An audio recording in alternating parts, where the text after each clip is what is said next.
गुजरात अपनी संस्कृति और खान पान के लिए जाना जाता है। देश दुनिया से पर्यटक यहाँ के कल्चर और शहरों को देखने आते हैं। धर्म नगरी के रूप में भी गुजरात को जाना जाता है।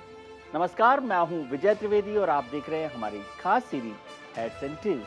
हेड्स एंड टेल्स में आज बात धर्म नगरियों के इलाके गुजरात की। गुजरात में कई ऐसे प्रसिद्ध मंदिर हैं जहाँ दर्शन करने के लिए भक्तों का तांता लगा रहता है। सोमनाथ से लेकर द्वारकाधीश तक मंदिरों में हर साल लाखों लोग दर्शन के लिए आते हैं। यहाँ शिव और विष्णु दोनों के दर्शन किए जा सकते हैं। सोमनाथ के रूप में जहाँ महादेव विराजमान है ज्योतिर्लिंग के तौर पर, वहीं द्वारका में भगवान कृष्ण द्वारकाधीश के रूप में भक्तों पर कृपा बरसा रहे हैं। तो आज हम अपने खास कार्यक्रम में आपको गुजरात के इन दो प्रसिद्ध मंदिरों के बारे में बताएंगे।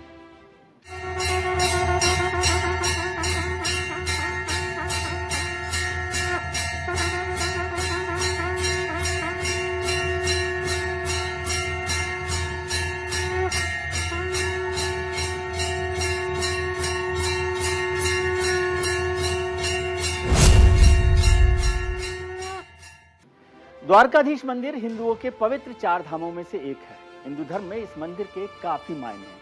यह मंदिर भगवान श्री कृष्ण को समर्पित है। द्वारकाधीश मंदिर के दर्शन करने के लिए हर साल लाखों की संख्या में श्रद्धालु आते हैं। श्री कृष्ण और सुदामा की दोस्ती की मिसाल देखनी हो तो द्वारका जरूर आइए।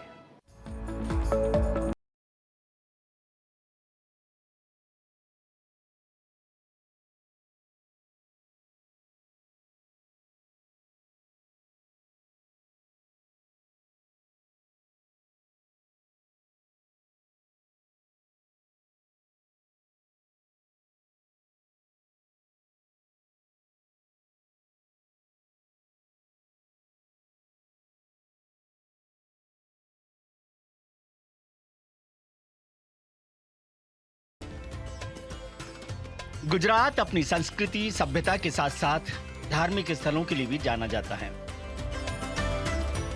गुजरात में भारत के कई प्राचीन मंदिर हैं जिनकी काफी धार्मिक मान्यताएं हैं। यहाँ चार धाम में से एक द्वारका धाम भी है। गुजरात के द्वारका में स्थित ये पवित्र कृष्ण मंदिर तीनों लोकों में सबसे सुंदर मंदिर के रूप में जाना जाता है।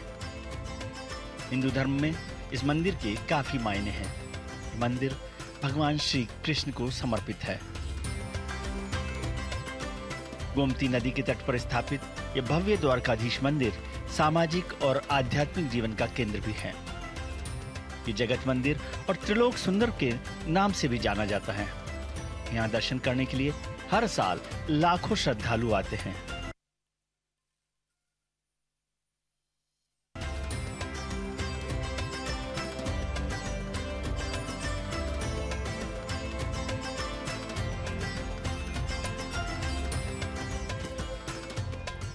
बात जब द्वारका की हो और भगवान श्री कृष्ण का जिक्र ना हो, ऐसा कहाँ मुमकिन है, क्योंकि श्री कृष्ण और गुजरात का साथ हमेशा से रहा है। जब जरासंध के लगातार हमलों से माधव तंग आ गए तो वो ब्रजवासियों संग गुजरात के दक्षिणी पश्चिम तट पर आ गए, जहां उन्होंने रातों रात एक नगर की स्थापना की जिसे द्वारका नाम दिया गया। आज यही द्वारका पवित्र हिंदू तीर्थ स्थल है।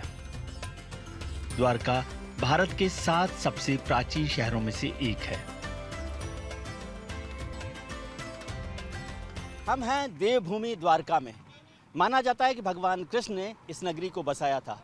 अरब सागर के किनारे और गोमती नदी पर बसा ये शहर भगवान कृष्ण की राजधानी भी माना जाता है और इसे यूं तो गुजरात की पहली राजधानी भी कहते हैं।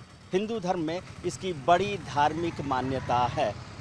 आदि शंकराचार्य ने 8वीं शताब्दी में जब 4 पीठों की स्थापना की, उसमें से एक पीठ है द्वारकाधीश, इसलिए भी इसकी महत्वपूर्ण मान्यता मानी जाती है। और इसके साथ साथ हिंदू धर्म में जिन 7 पुरियों यानी 7 धार्मिक शहरों की बात की गई है, उसमें से है एक द्वारका। द्वारका शहर का इतिहास सदियों पुराना है और इसका उल्लेख महाभारत महाकाव्य में द्वारका साम्राज्य के रूप में मिलता है।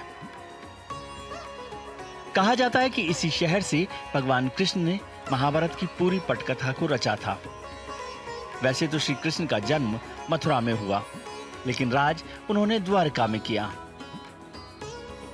द्वारका में ही बैठकर श्री कृष्ण ने सारे देश की बागडोर अपने हाथ में संभाली। पांडवों को सहारा दिया, धर्म की जीत कराई, शिशुपाल और दुर्योधन जैसे अधर्मी राजाओं को मिटाया। द्वारका में बड़े बड़े राजा आते थे और भगवान श्री कृष्ण की सलाह लेते थे। इस जगह का धार्मिक महत्व तो है ही, रहस्य भी कम नहीं है।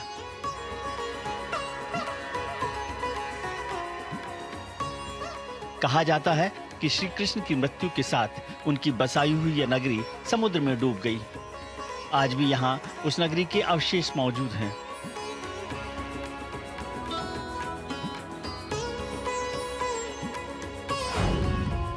(1963) में सबसे पहले द्वारका नगरी का excavation Deccan college Pune, department of archaeology और गुजरात सरकार ने मिलकर किया था।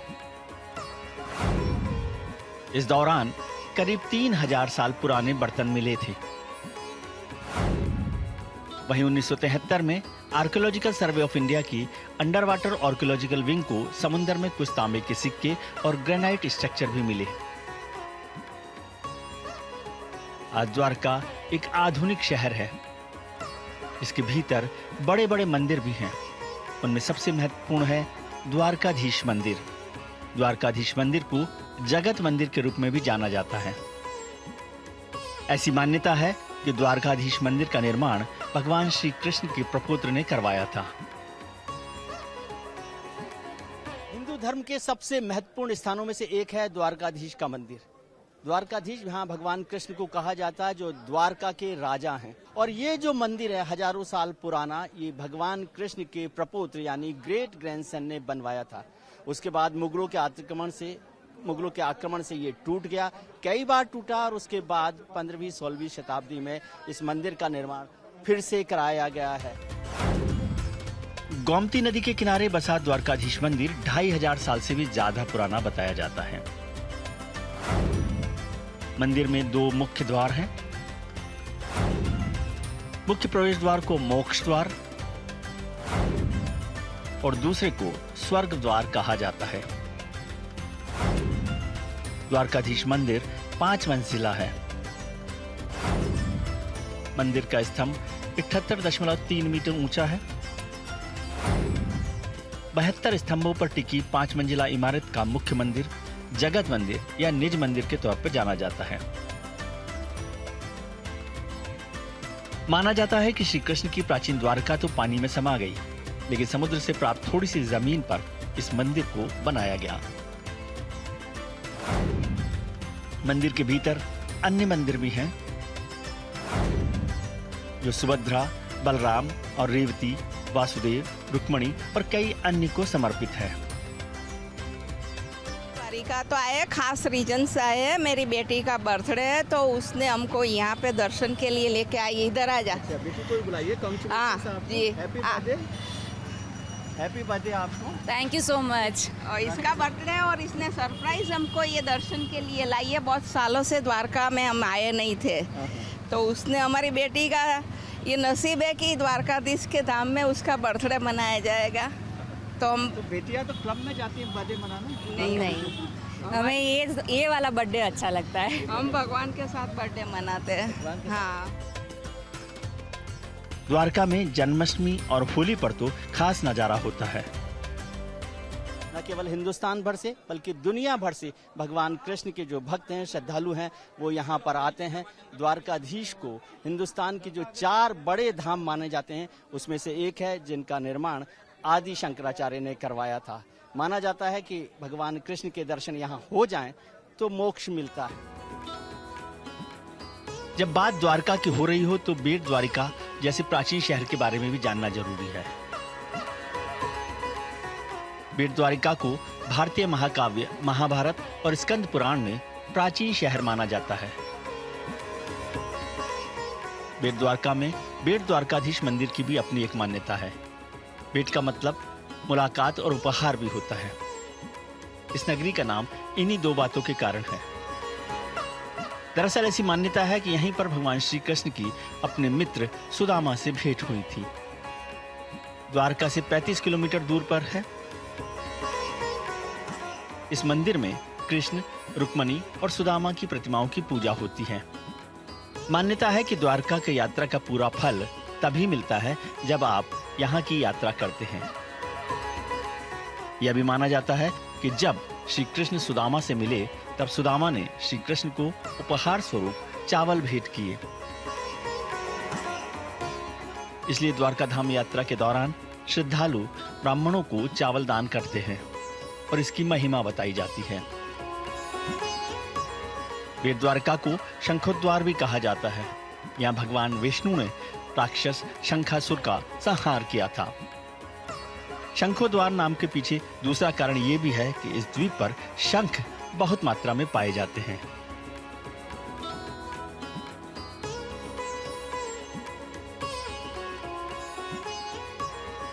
Bureau report, news India. Somnath मंदिर देश के 12 ज्योतिर्लिंगों में से एक है और सर्वप्रथम है। भारत के सबसे पुराने मंदिरों में शामिल। यह मंदिर गुजरात के पश्चिमी तट पर सौराष्ट्र में वेरावल के पास में है। सोमनाथ मंदिर पर दर्जनों बार हमला हुआ। हमले के बाद फिर से पुनर्निर्माण हुआ।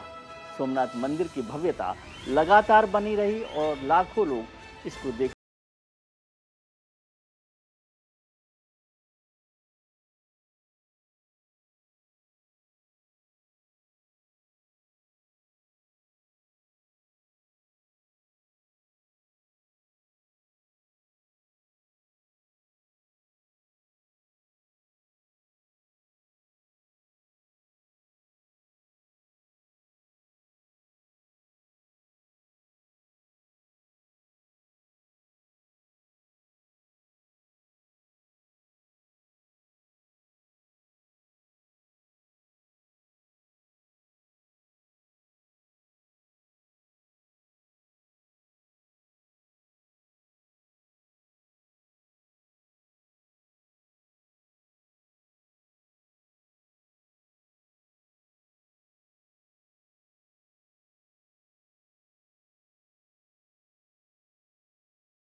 सैकड़ों वर्षों से हिंदुस्तान की धार्मिक और आध्यात्मिक आस्था का केंद्र तो रहा ही है, लेकिन आज़ादी के बाद से इसने राजनीति को भी काफ़ी गरमाया है।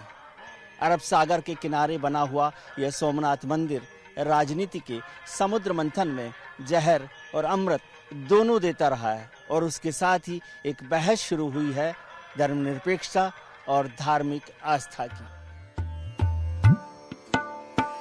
गुजरात के सौराष्ट्र क्षेत्र के वेरावल बंदरगाह में स्थित इस मंदिर के बारे में कहा जाता है कि इसका निर्माण स्वयं चंद्रदेव ने किया था। इसका उल्लेख ऋग्वेद में स्पष्ट है। प्राचीन हिंदू ग्रंथों के अनुसार सोम अर्थात चंद्र ने दक्ष प्रजापति राजा की 27 कन्याओं से विवाह किया, लेकिन उनमें से रोहिणी नामक अपनी पत्नी को अधिक प्यार और सम्मान दिया। अन्याय को देखकर क्रोध में आकर दक्ष ने चंद्रदेव को शाप दिया। शाप से विचलित और दुखी सोम ने भगवान शिव की आराधना की। आराधना से शिव भगवान प्रसन्न हुए और सोमचंद्र के शाप का निवारण किया। सोम के कष्ट को दूर करने वाले प्रभु शिव की स्थापना करवाकर सोमनाथ नाम दिया। यह मंदिर हिंदू धर्म के उत्थान पतन के इतिहास का प्रतीक रहा है। अत्यंत वैभवशाली होने के कारण इतिहास में कई बार यह मंदिर तोड़ा और पुनर्निर्मित किया गया, लेकिन आस्था के सामने अधर्म की एक न चल सकी। यही कारण है कि आज भी यह मंदिर अपने अनगिनत शिव भक्तों के लिए आस्था का केंद्र बना हुआ है। आपको बता दें कि देश की आजादी के बाद मंदिर का पुनर्निर्माण लौह पुरुष सरदार वल्लभ भाई पटेल ने करवाया और देश के प्रथम राष्ट्रपति डॉक्टर राजेंद्र प्रसाद ने मंदिर में शिवलिंग की स्थापना की। फिर 1 दिसंबर 1995 को भारत के तत्कालीन राष्ट्रपति शंकर दयाल शर्मा ने इस सोमनाथ मंदिर को राष्ट्र को समर्पित किया। सैकड़ों वर्षों से सोमनाथ मंदिर धार्मिक और आध्यात्मिक आस्थाओं का केंद्र तो रहा ही है, लेकिन आज़ादी के बाद से सोमनाथ को लेकर राजनीति गर्माती रही है। नवंबर 1947 में जब जूनागढ़ का विलय हो गया हिंदुस्तान में, तो सरदार पटेल ने सोमनाथ मंदिर के पुनर्निर्माण का फैसला किया। महात्मा गांधी से इजाज़त मांगी, लेकिन तब के प्रधानमंत्री पंडित नेहरू इसके पक्ष में नहीं थे। इसके बाद 11 मई 1951 को तब के राष्ट्रपति डॉक्टर राजेंद्र प्रसाद ने यहाँ शिवलिंग की स्थापना की। उस वक्त भी नेहरू राष्ट्रपति के इस फैसले से खुश नहीं थे।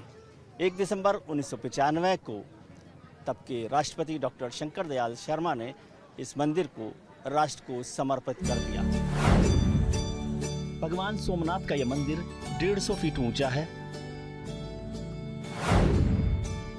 और गर्भगृह, सभा मंडप और नित्य मंडप इन 3 भागों में विभाजित है।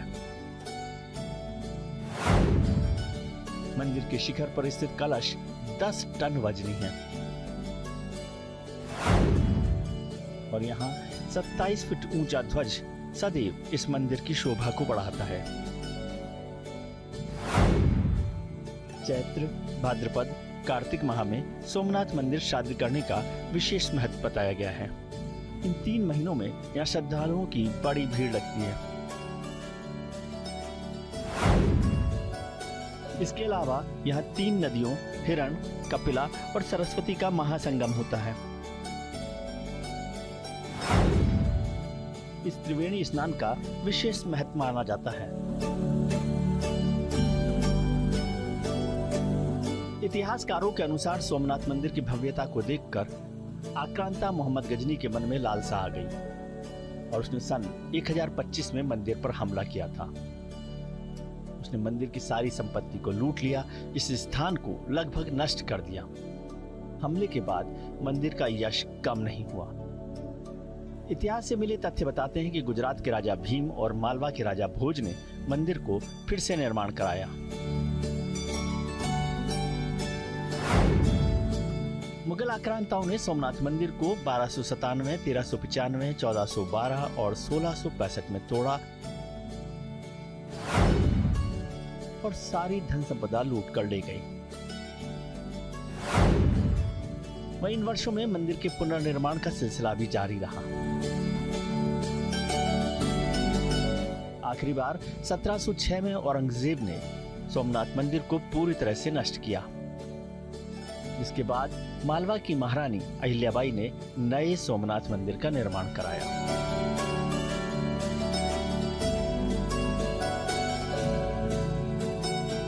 इस मंदिर पर दर्जनों बार आक्रमण हुआ। आतताइयों ने इस पर हमला किया, इसको ध्वस्त किया। आखिरी बार 1706 में जब औरंगजेब ने इसे पूरी तरह से ध्वस्त कर दिया और लोगों की बहुत सारों की हत्या कर दी। उसके बाद मालवा की महारानी अहिल्याबाई ने 1783 में इस मंदिर का पुनर्निर्माण करवाया, या यूँ कहना चाहिए उन्होंने ध्वस्त मंदिर की बजाय नए मंदिर का निर्माण करवाया। जो ये मंदिर हमारे पीछे है, इस मंदिर का निर्माण महारानी अहिल्याबाई ने करवाया। सोमनाथ मंदिर के इतिहास और भगवान के शिव की महिमा ही है कि आज भी श्रद्धालुओं का भक्ति भाव मंदिर से कम नहीं हो सका। वो अच्छी तरह से हुआ। हाँ, अच्छी लोकेलिटी, लोकल अच्छे हैं।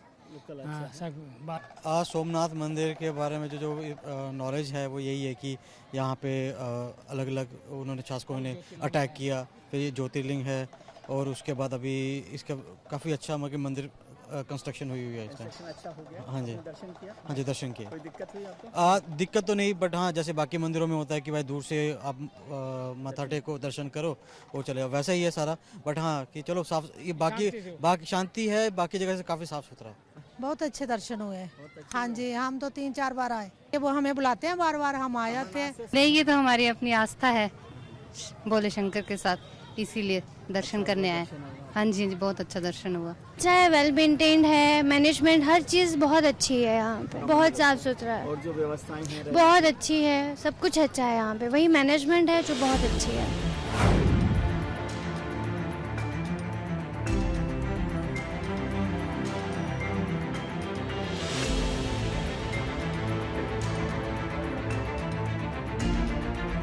सोमनाथ मंदिर से करीब 5 किलोमीटर दूर गुजरात के वेरावल में भालका तीर्थ स्थल है। मान्यताओं के अनुसार इस मंदिर में श्री कृष्ण ने अपनी देह का त्याग किया था। वेरावल से प्रभास तीर्थ यानी सोमनाथ जाने के रास्ते में एक महत्वपूर्ण तीर्थ स्थान है ये भालका तीर्थ। मान्यता ये है कि भगवान श्री कृष्ण यहाँ पर इस स्थान पर अपने बाएं पैर को दाएं पैर पर रखकर योग विधि में यानी ध्यान की मुद्रा में बैठे हुए थे। तभी किसी शिकारी, उसका नाम था जरा, उसने इसको मृग मुख समझ के भल्ल चलाया यानी बाण चलाया और वो बाण उनके पैरों में लगा, जिससे उनका बहुत पीड़ा हुई। जरा जब वहाँ पर यानी शिकारी जब वहाँ आया तो उसने उनसे माफ़ी मांगी, लेकिन श्री कृष्ण ने कहा कि यही विधि की रचना थी। इस क्षेत्र को श्री कृष्ण का देहोत्सर्ग की मुद्रा मानी जाती है कि देहोत्सर्ग का ये स्थान है। यहाँ पर भगवान श्री कृष्ण की जो मूर्ति है वो भी आज भी योग विधि में लगी हुई है। देहोत्सर्ग की ये तीर्थ हिंदुओं में बड़ी मान्यता का माना जाता है और कहा जाता है कि यहाँ दर्शन से मोक्ष मिलता है। भालका तीर्थ स्थल को लेकर लोगों की आस्था है कि भगवान कृष्ण यहाँ आने वालों की सभी मुरादें पूरी करते हैं। 12 ज्योतिर्लिंगों में से फर्स्ट ज्योतिर्लिंग जो है वो सोमनाथ महादेव का टेम्पल है, तो फिर उनका दर्शन करना तो मैंडेटरी रहता है इधर आके। हाँ, भालका तीर्थ एक्चुअली श्री कृष्ण जी का देहस्थान माना जाता है। उनका मृत्यु इधर हुआ था। एक शिकारी ने शिकार के दौरान उनका वो तीर मारा था, तो इसीलिए उनका मृत्यु हुआ था इधर। तो इसीलिए इधर दर्शन करने के लिए हम करने के लिए आए। भालका तीर्थ स्थल और सोमनाथ मंदिर के प्रति श्रद्धालुओं की धार्मिक आस्था और आध्यात्मिक आस्था का ही परिणाम है। इन पवित्र स्थलों में हर रोज हजार लोग दर्शन के लिए आते हैं।